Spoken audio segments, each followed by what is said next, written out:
Shemot chapter 34.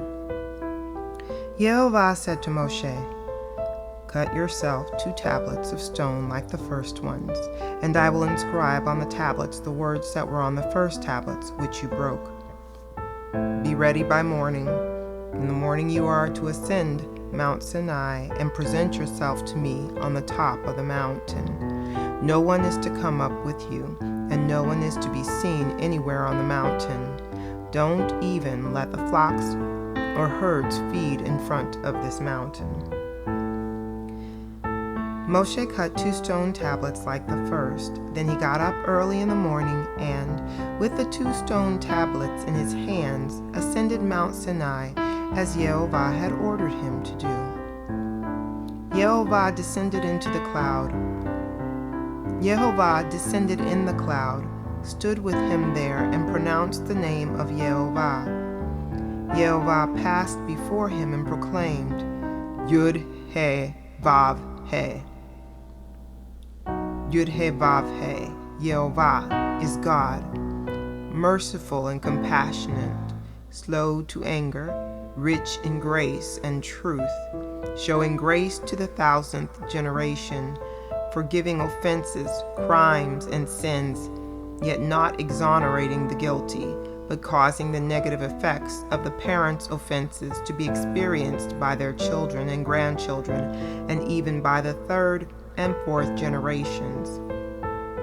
At once Moshe bowed his head to the ground, prostrated himself, and said, "If I have now found favor in your view, Yehovah, then please let Yehovah go with us, even though they are a stiff-necked people, and pardon our offenses and our sin, and make us as your possession."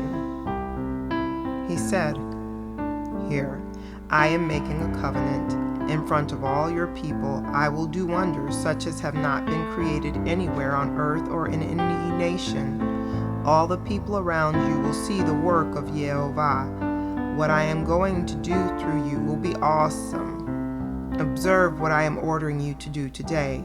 Here, I am driving out ahead of you the Amori, Canaani, Hitti, Peresi, Hivi, and Yevusi.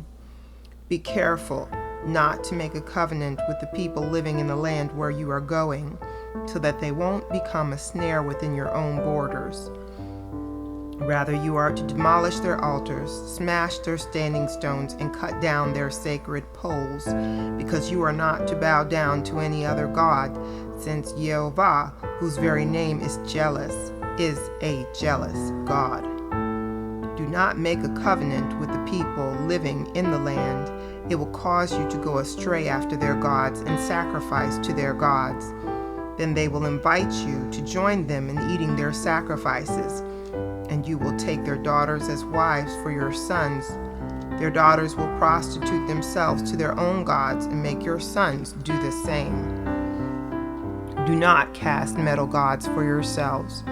Keep the festival of matzah by eating matzah as I ordered you for 7 days during the month of Aviv, for it was in the month of Aviv that you came out from Egypt. Everything that is first from the womb is mine. Of all your livestock you are to set aside for me the males, the firstborn of cattle and flock. The firstborn of a donkey you must redeem with a lamb. If you won't redeem it, break its neck. All the firstborn of your sons you are to redeem, and no one is to appear before me empty-handed. 6 days you will work, but on the 7th day you are to rest. Even in plowing time and harvest season you are to rest.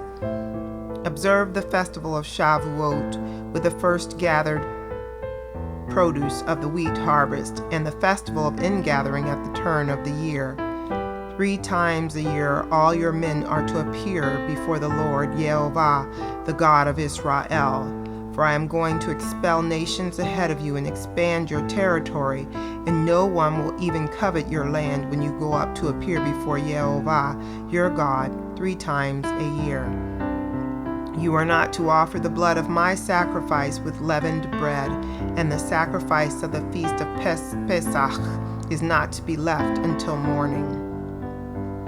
You are to bring the best firstfruits of your land into the house of Yehovah your God. You are not to boil a young goat in its mother's milk. Yehovah said to Moshe, "Write these words down, because they are the terms of the covenant I have made with you and with Israel." Moshe was there with Yehovah 40 days and 40 nights, during which time he neither ate food nor drank water. Yehovah wrote on the tablets the words of the covenant, the 10 words. When Moshe came down from Mount Sinai with the 2 tablets of the testimony in his hand, he didn't realize that the skin of his face was sending out rays of light as a result of his talking with Yehovah. When Aharon and the people of Israel saw Moshe, the skin of his face was shining, and they were afraid to approach him. But Moshe called to them. Then Aharon and all the community leaders came back to him, and Moshe spoke to them. Afterwards, all the people of Israel came near, and he passed on to them all the orders that Yehovah had told him on Mount Sinai. Once Moshe had finished speaking with them, he put a veil on his face.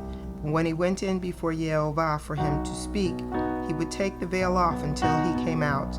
Then, when he came out, he would tell the people of Israel what he had been ordered. But when the people of Israel saw Moshe's face, that the skin of Moshe's face shone, he would put the veil back over his face until he went in again to speak with Yehovah.